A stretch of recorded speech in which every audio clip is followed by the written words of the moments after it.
사실 그 한 사람의 범죄로 그 한 사람을 통하여 죽음이 지배하게 되었지만 은총과 의로움의 선물을 충만히 받은 이들은 예수 그리스도의 한 분을 통하여 생명을 누리며 지배할 것입니다.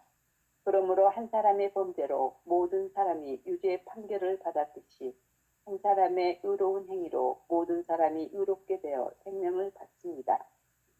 한 사람의 불순종으로 많은 이가 죄인이 되었듯이 한 사람의 순종으로 많은 이가 의로운 사람이 될 것입니다. 율법이 들어와 범죄가 많아지게 하였습니다. 그러나 죄가 많아진 그곳에 은총이 충만히 내렸습니다. 이는 죄가 죽음으로 지배한 것처럼 은총이 우리 주 예수 그리스도를 통하여 영원한 생명을 가져다주는 의로움으로 지배하게 하려는 것입니다. 아멘. 그래.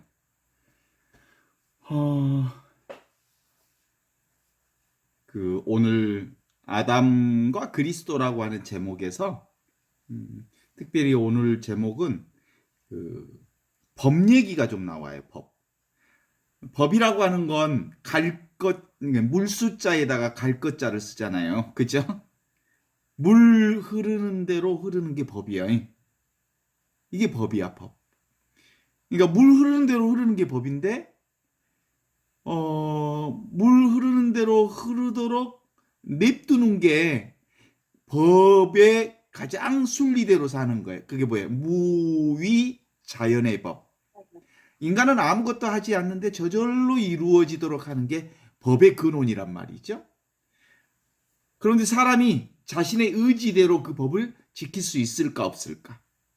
그러니까 하느님의 법칙이 바로 그 의라고 하는 거예요. 그러니까 인간은 법을 다 지킬 수가 없어. 인간의 의지로. 어때? 동의하십니까? 네. 하느님의 법을 인간이 다 지킬 수가 없단 말이지.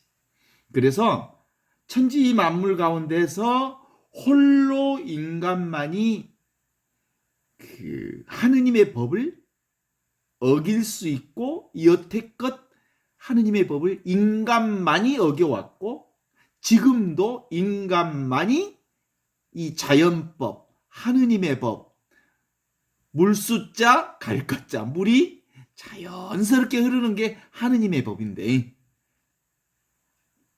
그렇게 해왔습니다. 오늘 대한민국은 그 조희대 대법원장이 사법 구테타를 일으켰다고 얘기를 해요. 왜냐하면 법이라고 하는 것은 인간의 법이잖아요. 인간의 법. 인간의 법은 인간들이 서로 약속한 법이에요.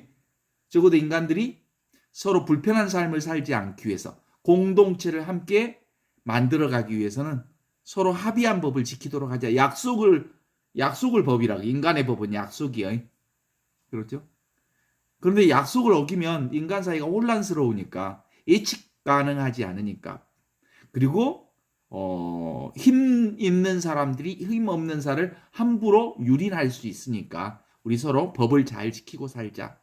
이렇게 해서 법대로 살자고 약속대로 살자고 한 게 헌법 정신이고 법률이요 규칙이라고 하는 거예요.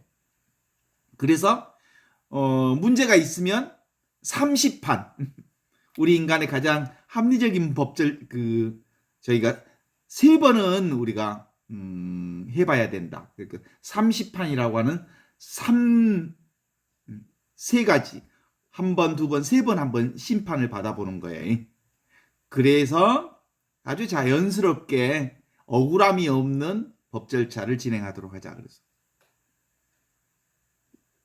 그래서 지방법원에서 죄가 있다고 1차 법을 죄가 있다고 판결된 것을 2차 법에서 고등법원에서 무죄 판결을 받았어. 근데 오늘 대법원에서 그 2차 무죄 판결 자체가 무효다. 다시 해라. 이렇게 대법원에서 2차 판결을 이건 보통 천지지변이 있지 않는 한 1차 법과 2차 법을 따르는 게 순리거든. 그쵸? 근데 그걸 대법원에서 뒤집어 버렸어. 이렇게 된 마당에 사실은 이 법이라고 하는 거 인간들이 만들어낸 거잖아요. 인간의 법들은. 그렇죠? 법이 없다면 법을 어기는 것도 없죠. 율법이라고 하는 것도 그런 거예요. 인간이 선을 그어놓은 거예요. 경계를 그어놓은 것이 율법이고 인간이 법칙을 그어놓고 법을 경계를 그어놓은 게 인간의 법이죠. 하느님의 법은 원래 물 흐르듯이 흐르는 건데 그 하느님의 법 질서에 따라서 인간의 법을 대충 이렇게 약속을 시키도록 되어 있는 거거든요. 어때? 동의하십니까? 서로 약속 지킵시다. 서로 편안하게 살려면, 서로 남 터치하지 않고 서로 존중하고 살려면 법 지킵시다. 약속은 좀 지키고 삽시다. 이게 법치국가의 핵심이에요. 그 문제가 있으면 30판은 심판을 받아봅시다. 이런 거지. 근데 어떤 큰 힘 있는 놈이 와가지고 법을 깽판 쳐버려. 옛날에는 그 녹갱이라고 그러면서 녹갱 들어보셨어요? 녹갱. 큰 놈들이 와갖고 발로 금 그어버리면서 노게임 게임 아니다. 그래가지고 막 발로 흐트러버리고 간 놈 녹갱 친다 그래. 그러게 힘 있는 놈이 와갖고 게임의 규칙을 어기면 누가 항의를 해? 약한 친구들이 어떻게 그렇게 약속도 안 지키고 그래 형은 막 그러면서 싸우잖아. 이런 것들이 아주 어렸을 때부터 우리가 함께 지켜나가야 할 약속들에 대한 일반 원칙들을 형성해 가는 거거든요. 그건 근본적으로 필요해서 만들어 놓은 거잖아요. 법은 필요해서. 그러니까 서로 지키고 가야지. 그래서 오늘 17절에 그렇게 나옵니다. 사실 그 한 사람의 범죄로 인하여 그 한 사람을 통해서 죽음이 지배하였지만 은총과 의로움의 선물을 충만히 받은 이들은 예수 그리스도의 한 분을 통해서 생명을 누리며 지배할 것입니다. 이렇게 나와요. 그 한 사람이 누굴까요? 아담의 한 사람에 의해서. 그러니까 하느님께서 선악과는 따먹지 말라. 모든 거 다 따먹을 수 있다고 그랬어요. 그렇죠? 어떤 것도 다 해도 된다. 어떤 것도 다 해도 된다. 무엇이든 다 할 수 있다. 그러나 하나의 규칙이다. 선별하지 마라. 분별해서 따먹. 이건 좋은 것, 저것은 나쁜 것. 그러니까 좋은 것만 따먹거나 나쁜 것은 밀어제끼거나 하지 말고 그냥 주는 대로 받아서 온갖 것을 감사히 즐겨라. 이렇게 얘기했거든. 다 따먹어도 된다. 뭐든지 즐겨도 된다. 뭐든지 다 해도 된다. 아무것도 부족함이 없으니 다 행사할 수 있다. 난 너에게 어떤 제약 조건도 주지 않는다. 그러나 딱 하나 있다. 이것이 다 하나의 생명이니까 분별만 하지 마라. 좋은 것 나쁜 것 나누어서 니들이 좋은 것만 다 가져가 버리면 나쁜 것은 처지게 되지 않냐. 그러면 이렇게 우열관계가 생기고 그러면서 문제가 생긴다. 따라서 절대로 분별하지 않는 채 비이론적 진리라고 하는 그릇 속에 담아다가 먹어라. 그런 거예요. 그러니까 이 비이론적인 율법이라고 하는 건 뭘까요? 그릇이야, 그릇. 이 비이온성의 그릇에 담아서 먹어라. 그런 거예요. 근데 이 그릇을 깨불면 비이온성의 진리의 그릇을 깨버리면 그때부터 문제가 생기니까 뭐든지 다 즐길 수 있어. 뭐든지 다 취할 수 있어. 뭐든지 다 행사할 수 있어. 무엇이든 어떤 규정도 없어. 그러나 구별하지 마. 이거 하나만 지켜라. 이게 구별하지 않는 진리의 그릇에다 담아서 행사하라고 하는 거예요. 어때? 이해되죠? 그죠?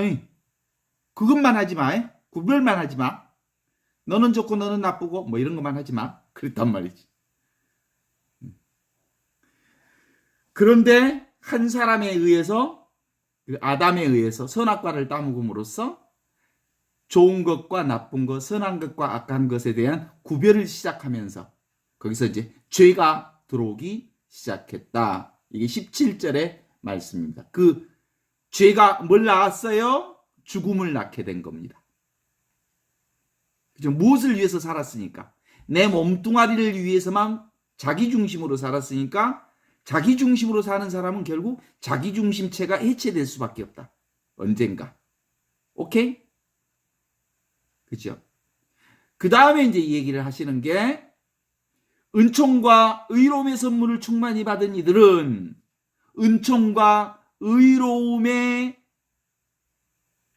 선물, 그게 무슨 선물일까요? 비이론적 선물. 그게 진리에 담겨진 선물, 은총 속에 담겨진 선물, 그리고 자비 속에 담겨진 선물을 받은 사람들은 지금 여기 이 순간 살아계신 하느님을 사는 사람들, 이 진리 속에 사는 사람들은 뭐라고요? 예수 그리스도의 한 분을 통해서 생명을 누리는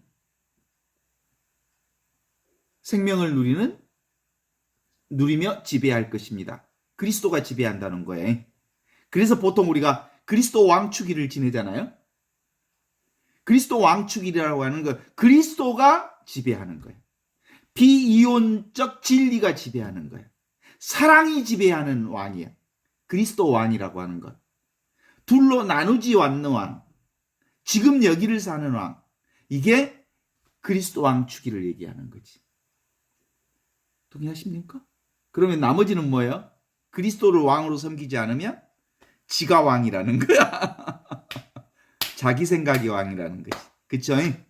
그러니까 자기 중심으로 판을 짜면 자기 중심이 해체되는 날 멸망하고 죽게 되어 있다.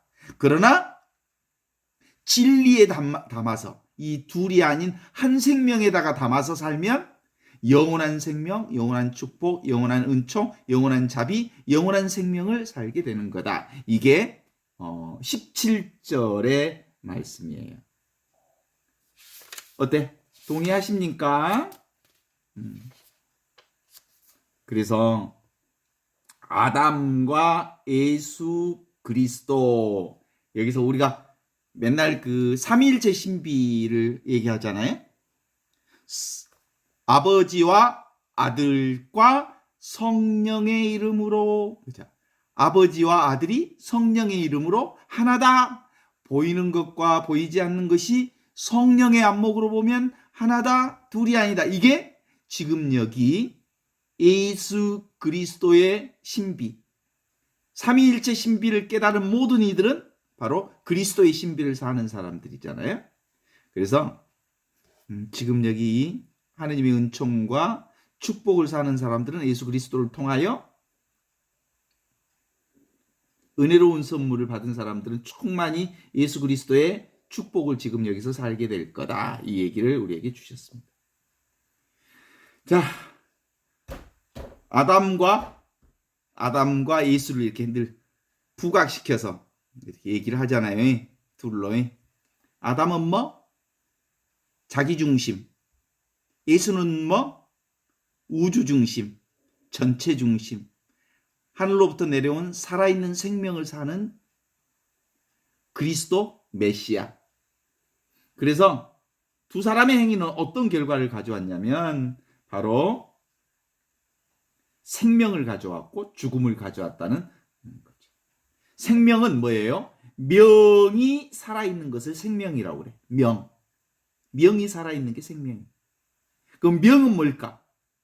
그 명은 영이요, 법이요, 질서라고 말할 수 있어요.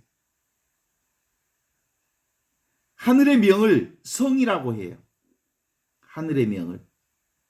성리학 들어보셨죠? 우리나라 옛날 어른들이 했던 그 성리학이 바로 하늘의 명을 받드는. 그래서 순천자는 흥하고 역천자는 망하느니라 했던 이게 성을 얘기하는 거예요.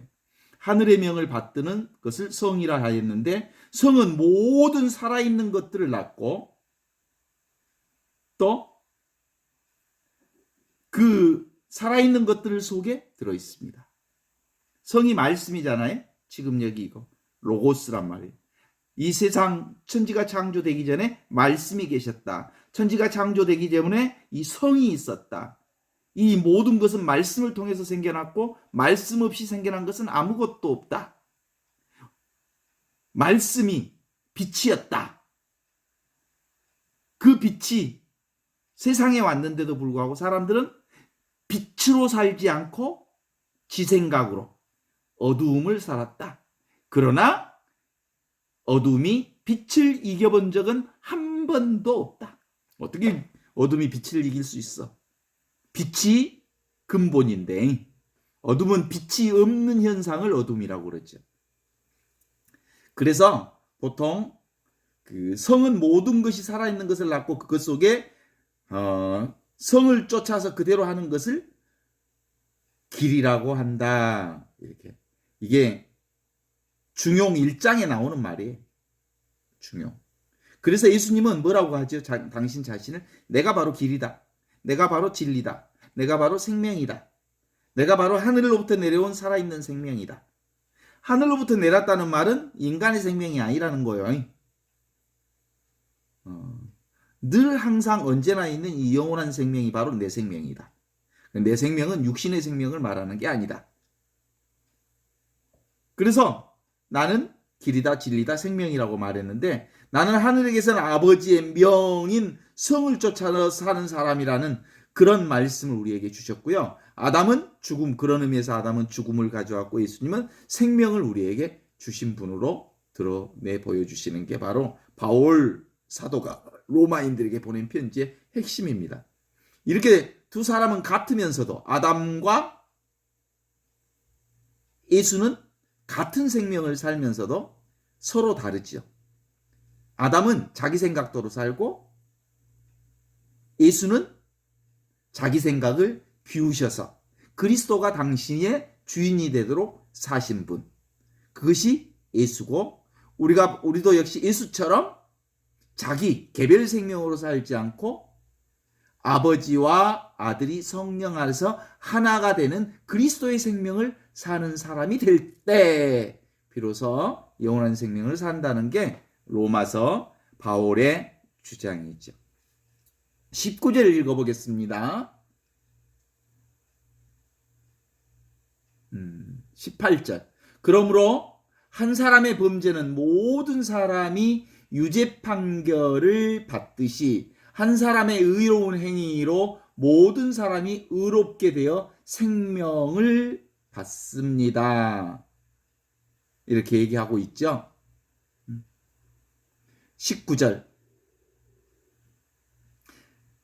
한 사람의 불순종으로 많은 이가 죄인이 되었듯이 한 사람의 순종으로 많은 이가 의로운 사람이 될 것입니다. 한 사람의 순종. 뭘 순종하셨어요?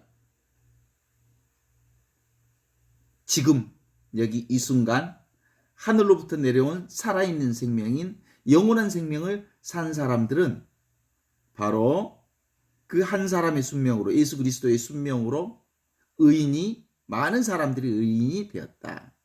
한 사람이 순종치 아니함으로 많은 사람들이 죄인이 되었다. 지금 여기를 살지 않음으로 인하여 많은 사람들이 죄인이 되었다. 이런 거. 우리 이제 기본적으로 알아. 여기 안 살면 딴짓하거든.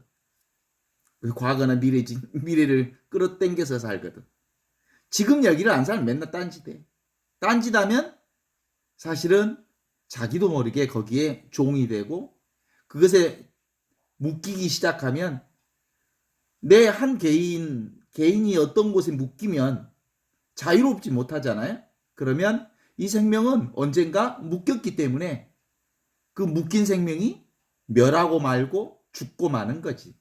그래서 근본적으로 나는 묶인 생명이 아니라 원래부터 하느님의 생명이라는 것을 증명하는 삶의 방식이 뭐냐면 지금을 사는 방식, 여기를 사는 방식, 이 순간을 사는 방식이죠. 아담이 선악과를 따먹는 것은 하느님의 명령, 그러니까 동산의 각종 나무의 실과는 네 마음대로 임의대로 먹을 수 있다. 그러나 선악을 알게 되는 나무는 먹지 말라라고 하는 창세기 2장 질서를 어긴 것이. 아까도 얘기했지만 이 계율이라고 하는 게 뭐라고요? 계명이라고 하는 거? 그릇이에요. 진리를 담는 그릇. 이 진리를 담는 그릇은 이 진리를 담는 이 진리의 그릇은 무슨 그릇? 비이온성의 진리예요. 둘이 아닌 하나의 생명이라는 그릇을 우리가 담아야 돼.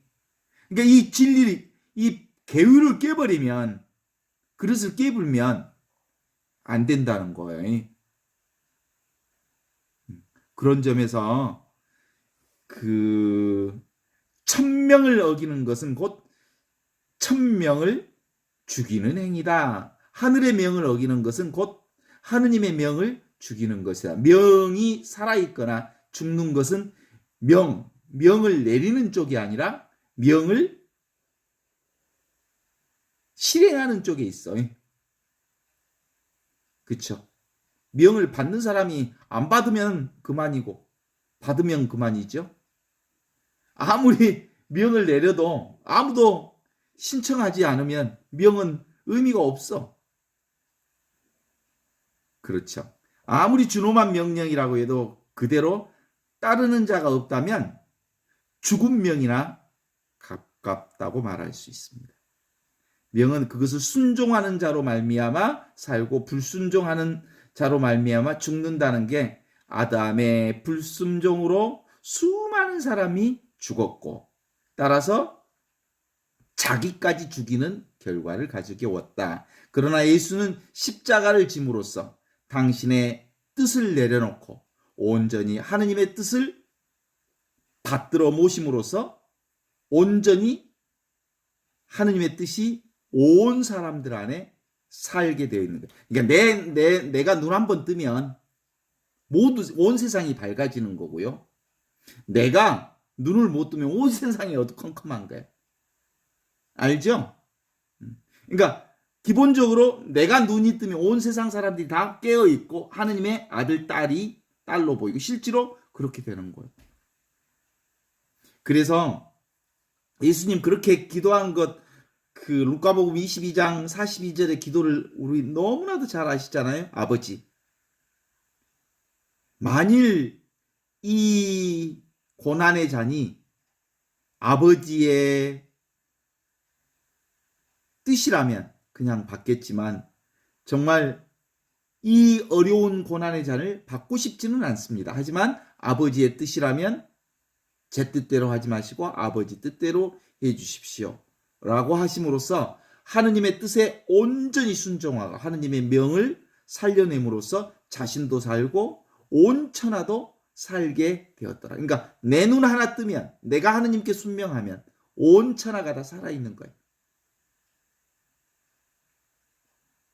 죽은 자는 죽음을 낳고 산 자는 생명을 낳는 법이다 라고 하는 게 이 복음서의 핵심 요소라고 말할 수 있습니다. 20절 읽어보겠습니다.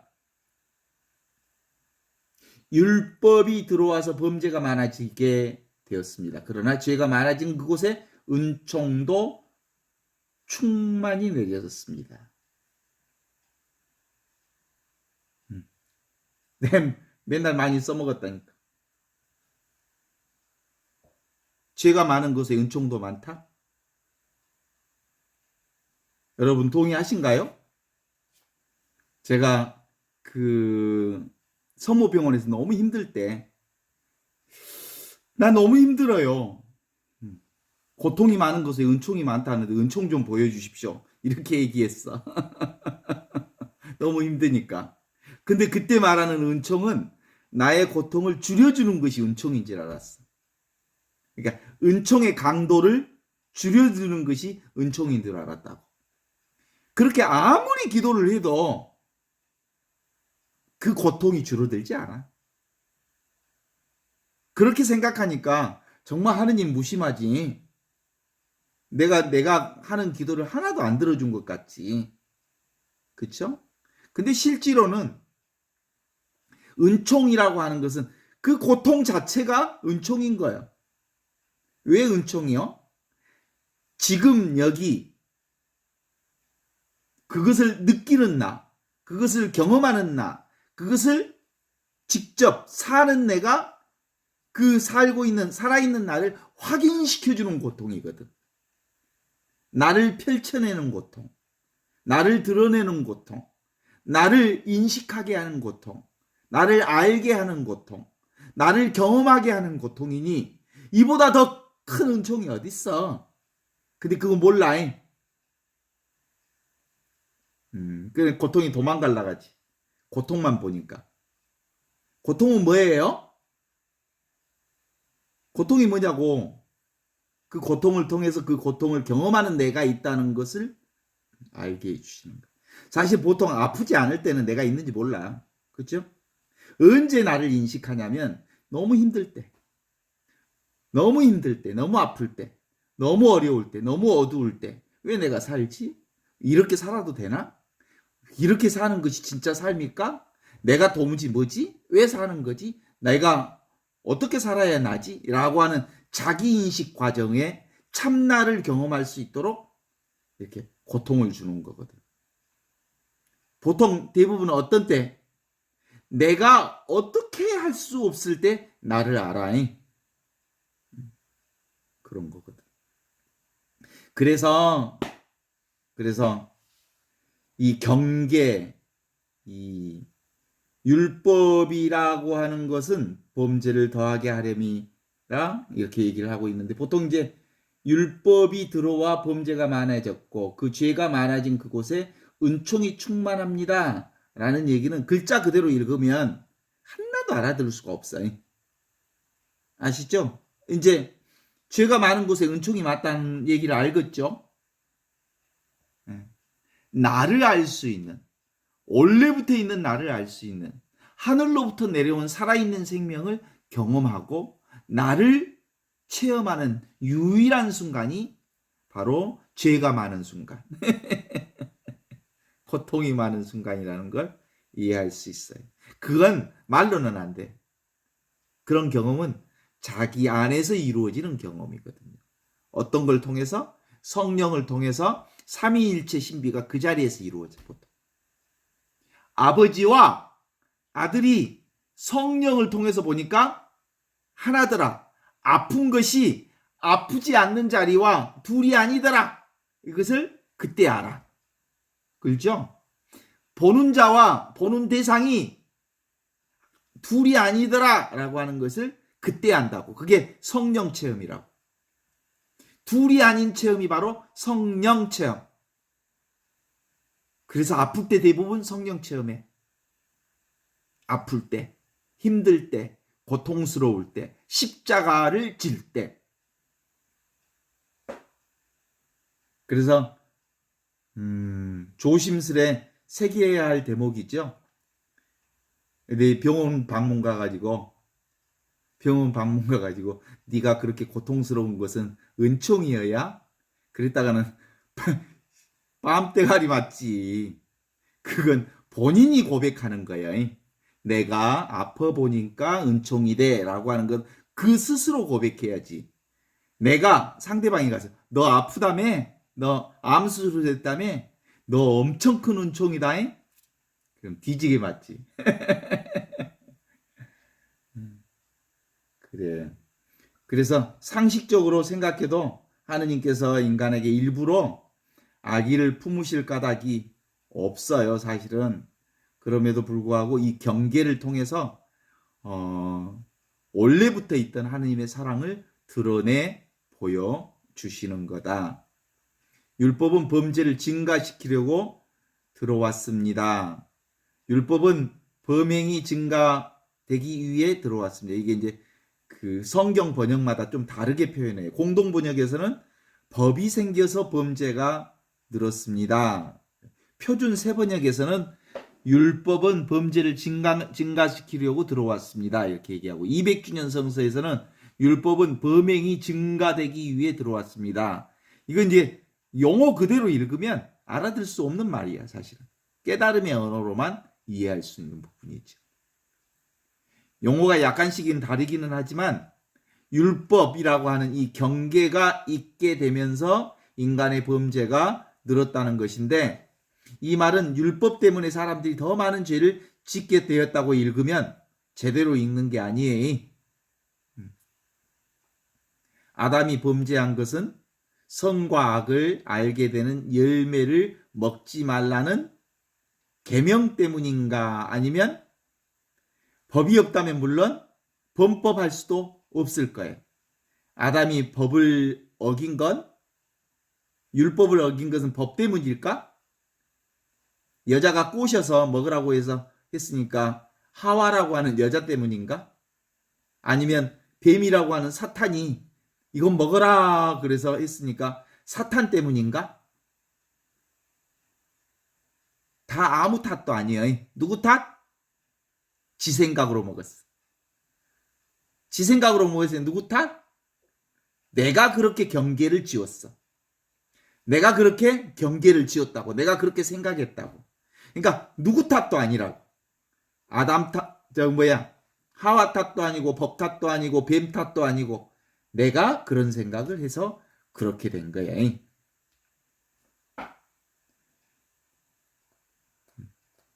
하느님은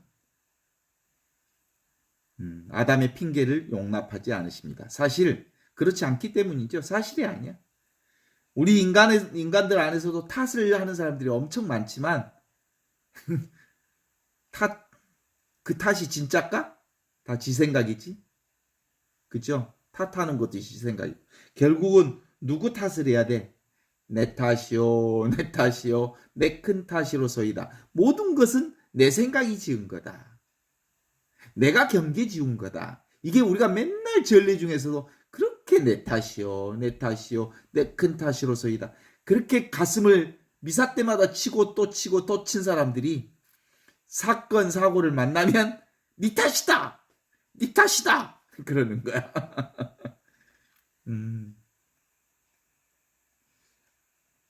그래요. 아담의 범죄 때문도 아니고 여자 때문도 아니고 사탄 때문도 아니고 아담은 스스로 저지른 죄의 탓이라고 고백하는 것. 그래서 누구의 탓도 무엇에도 그 탓을 돌려서는 안 된다. 왜냐하면 아담이 저지른 죄의 씨앗이 아담 자신에게 있기 때문이라고 사도 바울은 얘기하고 있습니다. 이 얼마나 역설적인지 몰라요. 그의 범죄의 씨앗이 다름 아닌 하느님이 그에게 법이라고 하는 경계라고 하는 옷을 입혀주신 자유, 그 경계가 사실은 진리를 담는 그릇이거든요. 진리를 담는 그릇. 그게 무슨 그릇? 둘이 아닌 하나의 그릇. 그쵸? 이 그릇. 이거 깨면 다 걸려.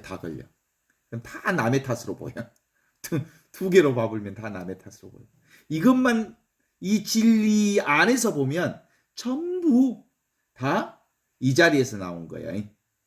사랑에서 나온 거고 하느님에게서 나온 거고 지금 여기에서 나온 걸로 경험할 수 있습니다. 그래서 하느님께서 아담에게 선악과를 따먹지 말라는 금령을 주신 것은 아담으로 하여금 그것을 어겨서 죄를 짓게 하려고 주신 게 아니다. 동의하실까요? 분별을 내는 것은 네 자유다. 분별하는 것은 네 자유다. 그런데 여기 요거 이 분별하는 그릇을 잘 지켜라. 이렇게 얘기해 주셨습니다. 야훼와 하느님이 그에게 명하여 가라샤 말씀하시기를 동산 한가운데에 있는 열매는 다 따먹을 수 있지만 내 임의대로 먹되 선악을 알게 되는 나무 실과는 절대 먹지 말라라고 하는 창세기 2장 16절에서 17절의 이 얘기가 전체 맥락을 다 관통하고 있습니다. 신구약 전체를. 그게 뭐라고요? 선악과 문제가 분별의 문제, 경계의 문제.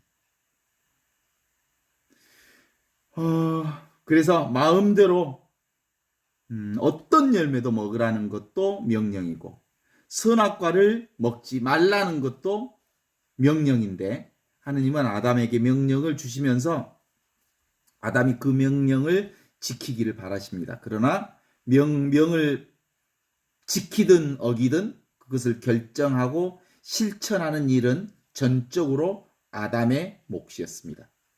아담은 각종 모든 열매들을 임의대로 따먹을 수도 있고 안 따먹을 수도 있지만 그것은 온전한 자기 자유입니다. 마찬가지로 선악과를 따서 먹을 수도 있고 먹지 않을 수도 있고 달리 말하면 하느님의 명령을 따를 수도 있고 어길 수도 있는 이 자유.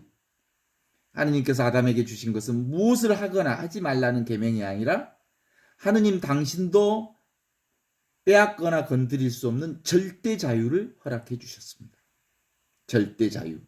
좀 더 자세히 말한다면 하느님은 아담에게 뭘 주셨어요? 계명을 주셨어요. 진리를 담는 그릇. 이거 꼭 기억하면 좋겠어요. 진리를 담는 그릇. 비이론적 그릇. 이건 놓치면 다 깨져버려요. 아담이 하느님에게서 받은 이 진리를 담는 그릇이 담긴 자유. 경계 짓지 말라라고 하는 이 그릇. 이 그릇 안에 담긴 물을 먹으라고 그랬어요. 근데 그릇 깨져보면 물 마실 수가 없지. 아담은 하느님의 계명을 어김으로써 그분이 주신 자유를 스스로 버려버렸습니다. 하느님이 아담에게 주신 자유는 그것을 거절할 수 있는 자유까지 포함해서 주신 절대 자유였다는 사실을 우리는 확인할 수 있습니다. 하느님은 오직 사람에게만 그것을 주셨습니다. 그래서 이 절대 자유를 주신 이것 안에는 뭘 담는 거예요? 진리를 담는 자유. 통으로 보라, 전체로 보라, 하나로 보라, 이어서 보라, 그리고 진리로 보라. 이건 놓치면 끝장이야. 그걸 뭐라고 그래? 수본 진심이라 그래. 이 진심을 놓치면 다 깨져버리는 거예요. 그게 우리 신앙생활이. 이 둘러보지 않는 비이론적 진리를 놓쳐버리면 그 다음에는 사실은 어떤 것도 담을 수가 없어. 왜냐하면 계속 싸워야 되니까. 둘러보게 되면 거기 안에는 허상과 허상의 싸움이 진행되면서 실제로 모두 다 무상한 삶을 살게 되는 것이죠. 축복은 저주의 다른 얼굴이라고 말합니다. 축복 뒤에 뭐가 들었어? 저주가 들어있어. 참 신기하지요? 그러니까 추구심이 많다는 건 뭐예요? 계속해서 내가 반대쪽의 삶을 살았기 때문에 그 축복이라고 하는 것들을 추구해 왔단 말이지. 그리고 그 축복이라고 하는 추구 속에는 그 축복이 얻어지지 않으면 저주하는 마음이 똑같은 양만큼 축복을 추구한 만큼 저주의 양이 우리 안에 들어있는 거지. 또 한번 봐요. 복과 화는 둘이 아니죠. 동전의 양면이에요. 동일한 명을 지키고 살고 어기면 다 죽는 거죠. 그러니까 아담이 자기에게 주어진 자유로 하느님의 법을 지켜서 영생을 누렸는데 오히려 그것으로 하느님의 법을 어겨서 죽음을 부르는 불행을 가져온 거잖아. 신기하지? 선악과를 통해서 뭘 따먹었어? 보암직스럽고 먹음직스럽고 그리고 하느님이 되고 싶어하는 이 밝은 눈을 구했는데 그것 때문에 반대 것을 경험하게 되는 거지. 하느님의 무한한 자비는 그 불행을 더 큰 행복으로 바꿔놓습니다. 인간의 배은망덕이 하느님의 사랑에 손상을 입힐 수 없어요. 그건 지가 한 일이지만 하느님은 인간의 죄값을 계산하지 않으셔. 인간의 죄값을 계산하지 않는 하느님, 인간의 경계를 보지 않는 하느님, 그럼에도 불구하고 끊임없이 무분별의 사랑을 지속적으로 던져주시는 하느님을 우리는 기억할 수 있었으면 좋겠어요. 이게 바로 우리가 살아가야 할 하느님의 최고의 축복이라고 말할 수 있습니다.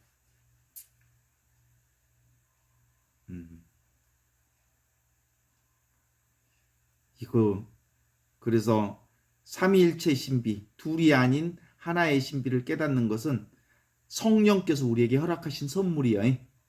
둘이 아니어야, 아버지와 아들은 둘이 아니어야, 누가? 성령께서 가르쳐 주셨지야. 그게 삼위일체 신비여야, 그 삼위일체 신비가 바로 그리스도의 신비여야, 이건 그냥 네 노력으로 되는 게 아니고 네가 없어져야 그 하느님의 신비가 드러나야. 그래서 시절 인연이라고 그래. 어떻습니까? 누군가의, 그래서 이건 기본적으로 자기 스스로 알아차릴 수는 없어. 많은 경우에 누군가의 가르침으로 자기 자신, 원래부터 있는 이 하느님의 하늘로부터 내려온 살아있는 생명을 깨닫게 해주는 거예요. 그쵸? 이거 선생님으로부터 이 영적 지도를 받지 못하면 계속해서 자기 생각에 빠져. 그러면 생고생해. 직살나게 고생해. 죽음 직전까지 가. 그래서 나는 도무지 살 수가 없습니다. 그래서 죽어본 사람들이 많아. 지금도 죽을 지경에 빠진 사람들이 있죠. 그러다가 이 실패와 좌절과 마지막 인생 끝자락에서 내 힘으로 되는 게 아니구나. 그래서 이제 자기를 포기함으로써 오메이 한순간도 나의 힘으로 산 적이 없구나라고 하는 하느님의 놀라운 은총을 그때 비로소 경험하게 되죠. 그래서 그걸 이미 있는 길이라고 합니다. 세례자 요한이 그래서 우리를 통해서 얘기합니다. 제 사제서품 성구가 뭐라고 몇 번 얘기했는데 회개하고 복음을 믿으십시오. 근데 그때 내가 사제서품 성구 이거 만들 때 그게 뭔 뜻인지 모르고 했어. 뭔 줄 알았겠어? 맨날 회개하라고. 그래서 나 맨날 회개하면서 살아야 쓰겠다. 뭐 이런 생각으로 복음을 믿어야 쓰겠다. 이렇게 글자 그대로 봤지. 근데 사실은 회개라는 말은 원래 정확하게 번역한 말은 아니고요. 그리스어로 메타노이아라고 하는데 이걸 제대로 번역하면 뭘까? 회개가 아니고 회심이야. 회심이 뭘까? 나에게로 돌아와라. 하느님의 생명으로 돌아와라. 지금 여기 이 순간 살아계신 하느님과 함께 사는 지금 여기 이 자리를 살아라 라고 하는 게 회심이거든요. 근데 회개로 딱 번역을 해놓으니까 내 행동을 악한 생각을 하거나 죄를 짓거나 하면 회심하라고 하는 게 아니고 뭐 하라고? 뉘우쳐라. 윤리적 측면에서의 뉘우침으로 받아들이는 사람들이 되게 많잖아. 너 잘못했으면 뉘우쳐야지. 그래서 회개하고 복음을 믿으라기보다 뭐라고? 회심하라. 자기 자신으로 돌아와라. 이런 뜻입니다. 그러니까 큰 뜻으로 보면 다시 확인해 보면 개체 생명, 개별 생명, 개체 존재로 살던 나, 이 육신이 나라고 하는 이 개별적 존재의 삶에 이렇게 묶여 있던 사람이 비로소 영으로 돌아오십시오. 전체 생명으로 돌아오십시오. 하늘에서 내려온 살아있는 생명인 진짜 나로 사십시오. 라고 하는 게 회심하십시오. 라는 말로 경험할 수 있어요.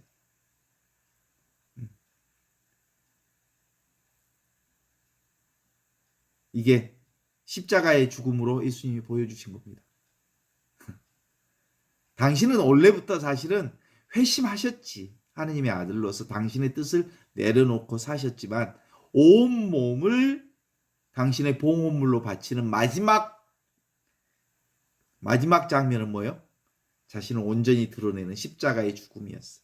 이번에 프란치스코 교황님도 보니까 참 뭐가 깨끗해? 뒷자리가 되게 깨끗해. 보기 좋죠? 어때요? 보기 좋죠? 뒷자리가 깨끗하니까. 옛날엔 제가 어떤 수녀님 장례미사를 수녀원에 가갖고 주례한 적이 있어요. 되게 그 수녀님이 저를 많이 도와주셨고, 그래서 너무 고마우신 분이라 제가 그 수녀원 본원에 가서 장례미사를 봉헌한 적이 있는데 장지까지 갔거든요. 수녀원에 장지까지 갔는데요. 우는 사람 하나 없고, 아이고 죽겠네 하고 우는 사람 하나 없고, 그 다음에 이제 후손들이 없으니까 탁 매장하고 난 다음에 딱 나오는데 뒤끝이 깨끗해 불더만이. 아, 혼자 사는 사람의 마지막 죽음이 저렇게 깔끔하구나, 뭐 이런 생각들을 한 적이 있었어요. 기본적으로 요즘에 이제 저는 그 폭삭 속았수다라는 드라마의 내용의 문제라기보다는 그 폭삭 속았수다라는 그 제목이 마음에 들었어요. 우리 맨날 폭삭 속고 있거든요. 뭘로? 눈에 보이는 인생에 폭삭 속고 있거든요. 그죠? 과거가 있는 줄 알고, 그리고 내가 살아온 인생이 끝끝내 무슨 삶의 어떤 영향력을 가지는 줄 알고. 사실은 우리 인생은 지금만 있어. 지금만 살아. 그래서 기본적으로 우리 몸뚱아리는 가건물이라고 생각하면 받아들일 수 있을까, 사람들이? 가건물. 임시 건물. 그 임시 건물은 몇 년 동안 사용하냐면 사람마다 좀 다르기는 하지만 많아봐야 한 80년, 90년이 중간에 사고 나면 임시 건물 철수해야 되는 거거든요. 그런데도 불구하고 이 임시 건물을 진짜 내 건물인 줄 알아. 진짜 내 건물은 하늘로부터 내려온 살아있는 생명인 영원한 생명이 내 생명인데, 이 육체 생명을, 임시 건물을 내 생명으로 여기면 임시 건물 철거될 때 동시에 철거돼서 망조 들어버려. 폭삭 속았수다 그러는 거지. 그래서 우리는 기본적으로 자기 포기를 하는 것이 우리 삶의 핵심이잖아요. 근데 이 모든 사람들이 자기 힘으로 사는 줄 아는데 이거 그렇게 쉽지 않아. 참 쉽지 않아. 스승이 있어야 돼. 그래서 스승으로부터 지도받으면서 지속적으로 내가 내 힘으로 사는지 그리스도의 힘으로 사는지를 늘 이렇게 성찰할 수 있으면 좋겠어요. 그래서 지금 여기 있는 그대로의 이 분별하지 않는 그릇, 이게 진리의 그릇에다가 영원한 생명을 담고 살 수 있는 건데, 둘이 아닌 생명.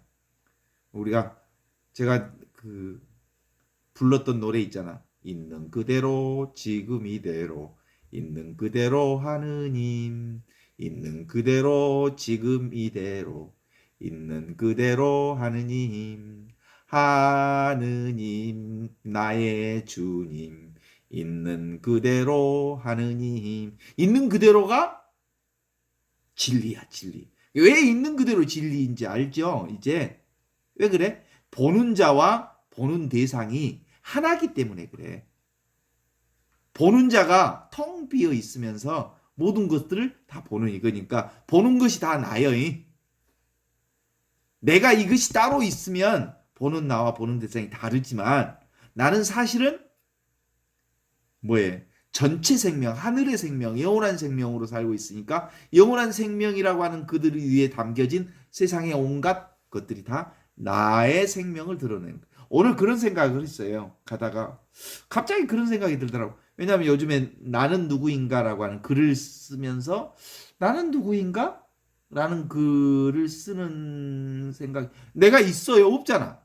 근데 나는 누군가를 써야 되잖아. 내가 누굴까? 라는 순간 나는 없어. 그죠? 분명히 나는 없어. 그럼 어떤 때 내가 있어? 현아 소피아를 보고 있는 내가 있어. 그죠?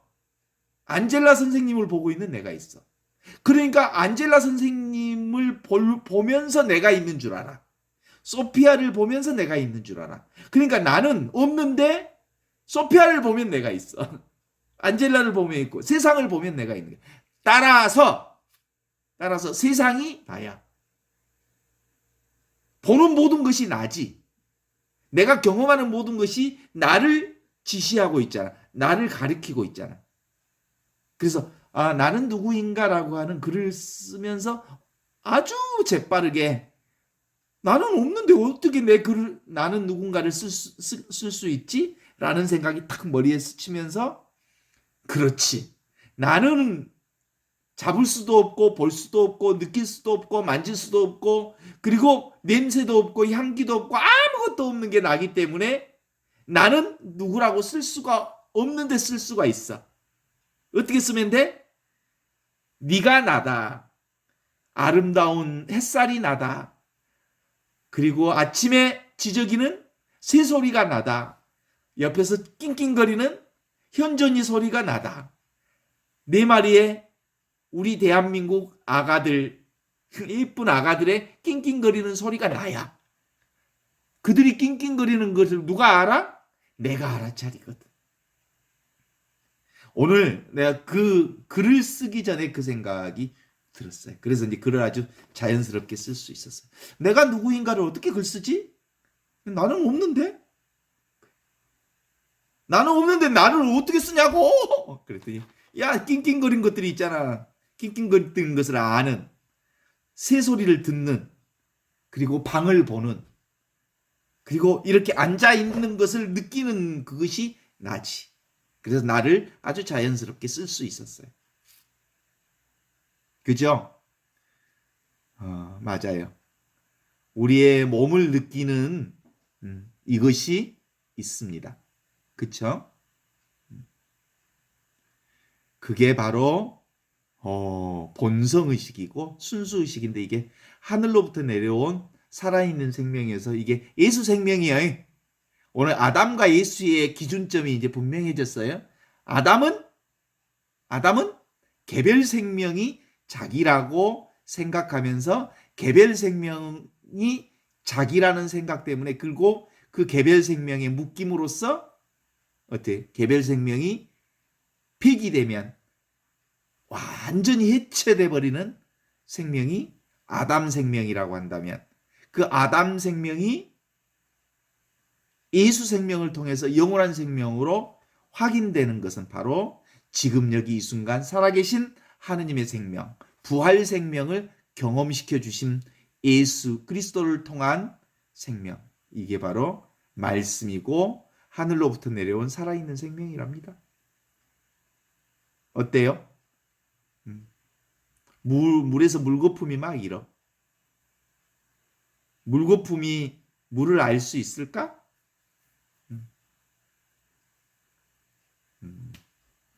물을 인식할 수가 없어요. 물이 자기가 되지 않는 한.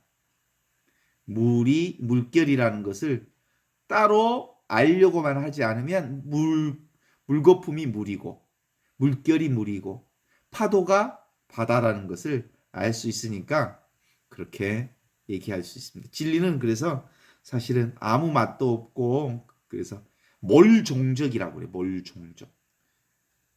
그래서 또 어떤 사람들은 몰종적이라는 건 근거가 없어. 그죠? 따로 뭘 잡을 수 있는 게 없어. 그래서 뭐 무형 무상이 진짜 나예요.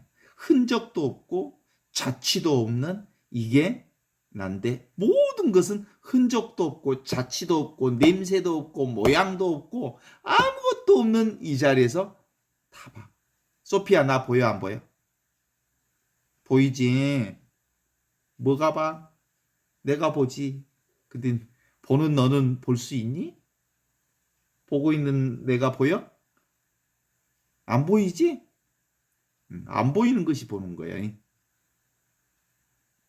그 보는 놈이 소피아의 자신의 몸도 보지? 그치? 몸이 있다는 걸 알잖아? 그래서 보는 놈은 볼 수가 없어. 느끼는 놈은 느낄 수가 없어. 그래서 그게 바로 하느님의 생명이에요. 이 하느님의 생명이 우리를 영원한 행복으로 이끌어 주시는 거지. 그래서 늘 불순종, 순종. 순종은 어디에 순종하는 거예요? 바로 하느님의 생명에 순종하는 거고, 불순종은 사실은 하느님의 생명에 순종하지 않을 때 불순종이라고 말하는 거죠. 지금 여기를 안 사는 사람들은 다 불순종하는 거예요. 귀신굴에 빠진 사람들은 전부 생각으로 사는 사람들이지. 그래서 다 내려놓고 살 수 있는 용기가 우리 안에 생겼으면 좋겠어요. 뭐든지 자기 생각하면 다쳐. 생각하면 다쳐. 생각한다는 것은 잡으려고 한다는 거거든. 생각이라는 건 아주 중요한 포인트. 인간이 뭔가를 붙잡을 때 생각을 일으키는 거지. 생각을 일으키는 순간 붙잡혀버려. 그래서 생각은 그냥 아주 자연스럽게 쓰되 생각을 잡지만 않으면 돼.